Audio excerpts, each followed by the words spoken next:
Rok 1994. K nám na dílnu přivezli úplně nové stroje. Mistr Koudla jede odzkoušet. Zde vidíme, jak se upíná obrubek na brusku. Mistr Koudla nás tímto provede.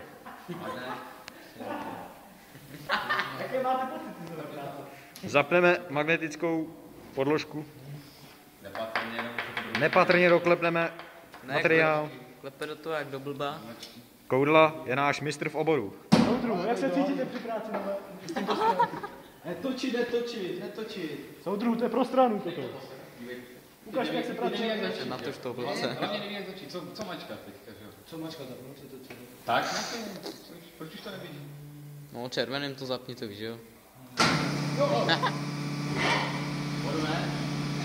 No, jsi to posral, ty vole. Jen to řekni. Už jsem viděl hodně, ale takovýho vola, to jsem ještě neviděl.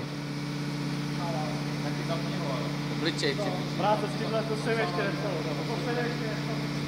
No, na sobě klavící, víš to teď. Ale běž si to, ale si to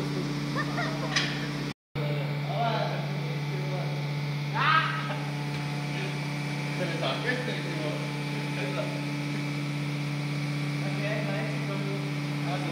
Ale já si to radši, vám všechno zase.